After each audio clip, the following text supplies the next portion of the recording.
Shalom, Assalamualaikum warahmatullahi wabarakatuh. Om Swastiastu, Namo Buddhaya, Salam Kebajikan, Rahayu. Perkenalkan, nama saya Sudiman MD, MPD, pengawas jenjang SMA, dan perlu kami sampaikan saat ini saya sebagai pengawas pembina untuk 14 sekolah, 6 sekolah sebagai sekolah penggerak, dan kemudian sisanya adalah sekolah dengan implementasi kurikulum merdeka secara mandiri. Kami baru saja melaksanakan sekolah binaan kami supervisi akademik, dan dari laporan yang saya terima bagi sekolah-sekolah pelaksana kurikulum merdeka memberikan tanggapan terkait dengan program sekolah penggerak yang mana rohnya ataupun intinya adalah proses pembelajaran yang berpusat kepada peserta didik.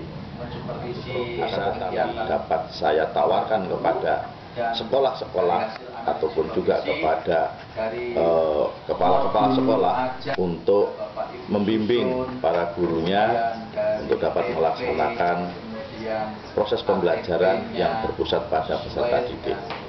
Pendekatan yang saya tawarkan adalah micro teaching, pembelajaran diferensi dengan temu diskusi, dan itu disingkat dengan akronim MITEX Jaran Ready.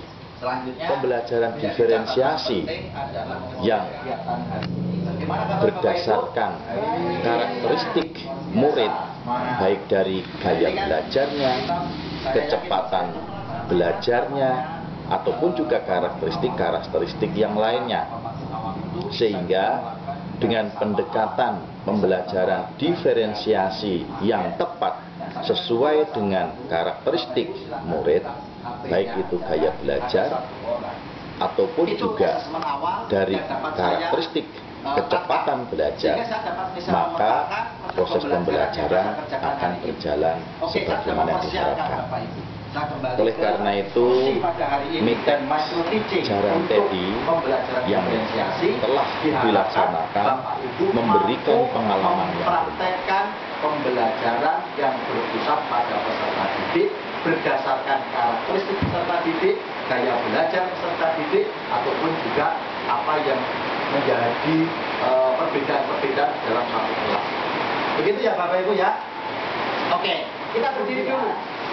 Dan nanti saya sudah kirim materinya lewat Pak Jun ya ke HP-nya WhatsApp Bapak Ibu. Silakan Ibu ngambil dan spesial ya. Ya. Tapi saja apa yang Anda ketahui dari jenis pembelajaran diferensiasi konten? Ya, sudah. Nanti didiskusikan, selesaikan masalahnya, jawab, cari, ada di WhatsApp yang sudah saya tulis ya di bawah. Sudah selesai Pak? Ya, ini bunyi. Yang ini. Kelompok 2 sudah. Kelompok 3 sudah. Kelompok 4. Waktunya kita presentasi. Monggo silakan. Berbeda-beda namun tetap terintegrasi dengan satu topik sesuai dengan tujuan pembelajaran. Dalam pembelajaran diferensiasi konten, guru harus memiliki kemampuan mensinergikan konten-konten yang satu dengan yang lain.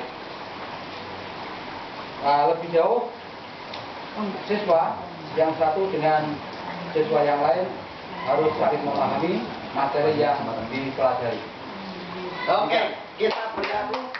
Bisa dilakukan oleh guru adalah melakukan pemetaan terhadap karakteristik dan gaya belajar murid.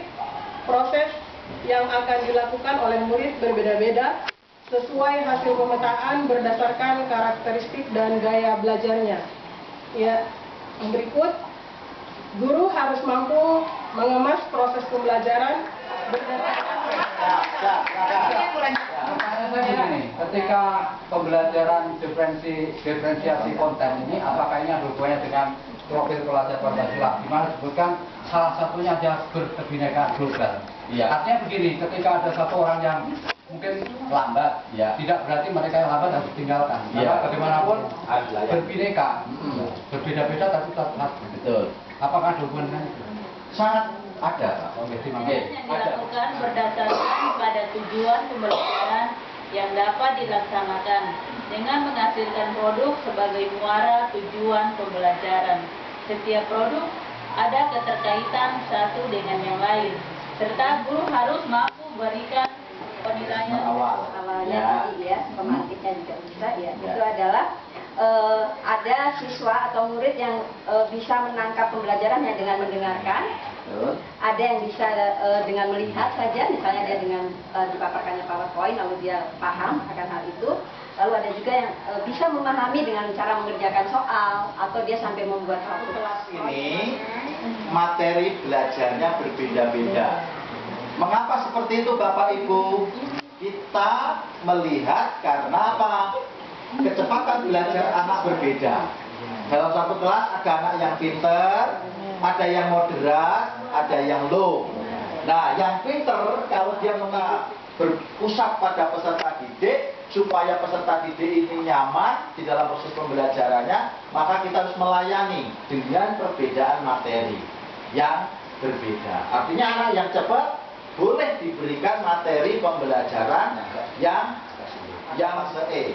Ada sekelompok anak yang sudah masuk di belajar fase F, tapi ada beberapa anak yang harus menyelesaikan materi di fase E. Itu contoh konkretnya.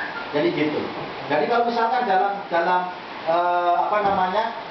satu fase materi anak yang pinter ini sudah masuk di TP 2, tapi anak yang low masih menyelesaikan di TP 1, gitu. Secara konkretnya seperti itu. Ya, sekali lagi kita beri aplaus untuk siap. SMA Maju bersama, hebat semua.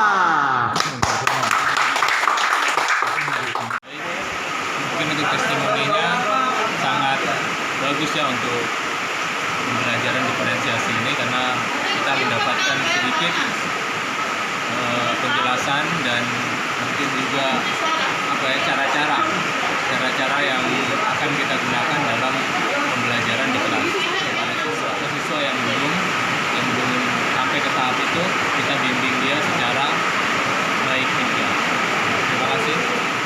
Yang saya dapatkan hari ini adalah bagaimana saya dapat melakukan pembelajaran di kelas tidak hanya dengan satu metode saja, tapi saya bisa melakukan berbagai macam metode dan juga sumber pembelajaran yang saya dapatkan itu bukan hanya dari buku saja, saya bisa menggunakan media yang artinya itu mereka dapat menggunakan dan mereka juga dapat mengetahui bagaimana penggunaan dan juga mereka dapat melakukan itu sebagai sumber pembelajarannya guru saja, tapi bagaimana siswa itu dia dapat mencari tahu atau dia dapat melihat secara langsung apa yang dia alami di tempatnya atau di lingkungannya, itu menjadi sumber belajar bagi siswa itu sendiri dan melihat secara langsung dan mengalami.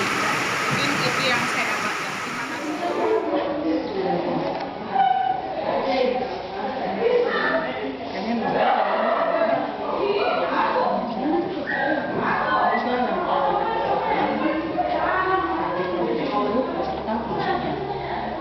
Dari komponen nomor 5 sampai 5, 6, 7, dan 8. Nama komponennya apa?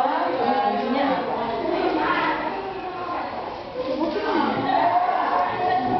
Ya, silakan.